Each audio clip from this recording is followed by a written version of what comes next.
stimați reprezentanți ai mass media, vă spun mai întâi bun venit în sala Olimpia, sala Constantin Jude a Timișoarei. Mă bucur să fim împreună la acest moment foarte important pentru Partidul Național Liberal, pentru filialele județene din regiunea de vest a țării ale Partidului Național Liberal. Suntem într-o perioadă în care ne pregătim pentru o luptă extrem de importantă. Trebuie să demonstrăm prin noi înșine ce înseamnă astăzi Partidul Național Liberal.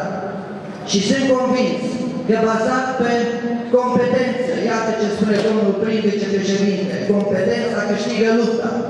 Sunt convins că bazat pe unitatea partidului nostru, iată ce spune domnul președinte Iulian Antonescu, unitatea aduce victoria. Vom reuși împreună să ne purtăm o victorie în alegerile care urmează.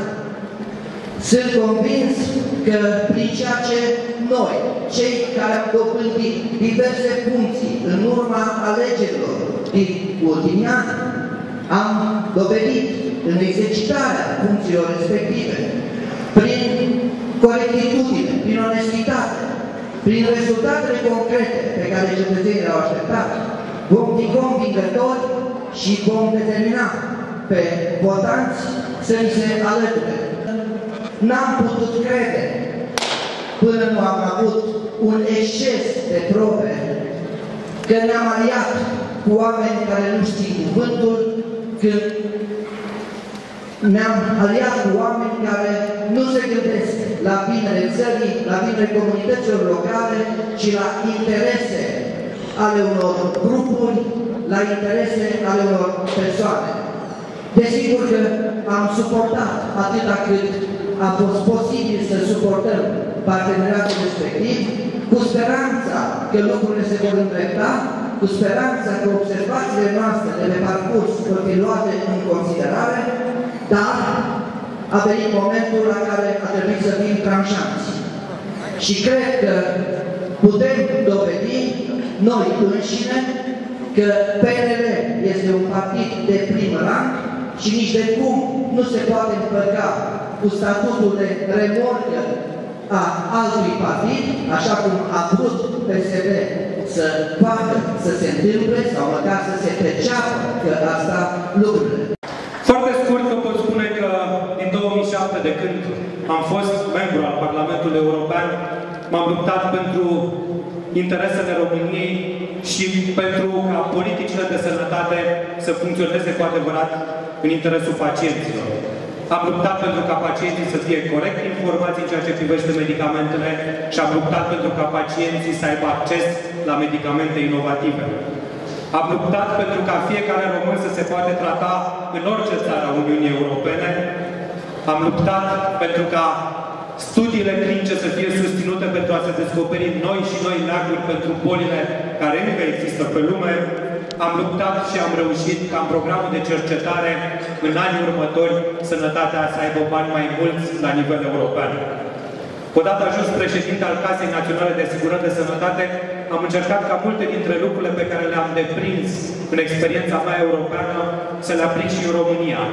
Și această instituție a devenit mai transparentă și mai deschisă spre comunicare. În timpul mandatului meu nu au mai existat listă de așteptare la tratamentele pentru cancer, la tratamentele pentru hepatită. Plățile au fost aduse la zi.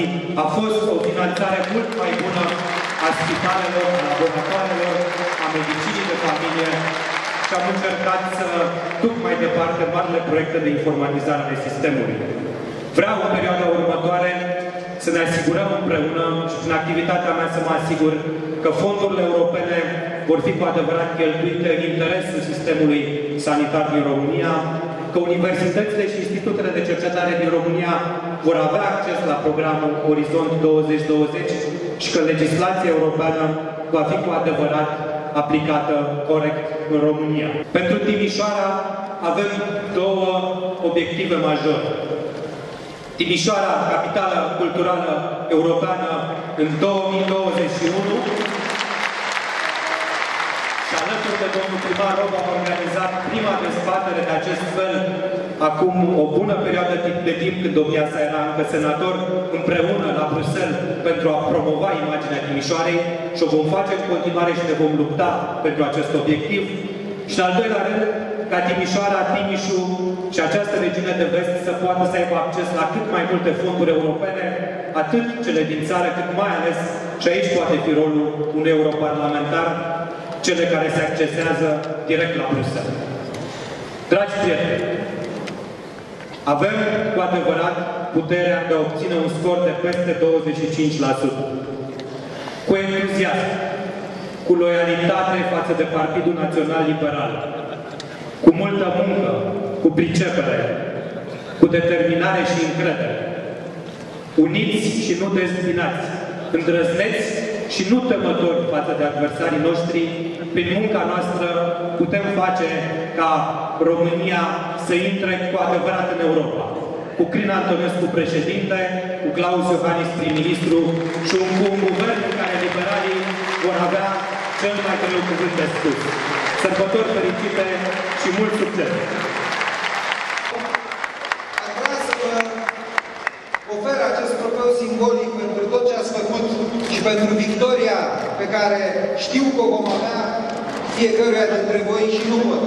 Și atunci o fac în numele dumneavoastră al tuturor cu cel care vă va reprezenta la aceste alegeri europarlamentare, cu colegul, prietenul și eurocampionul nostru, Cristian Bușoi. Sărbători fericite!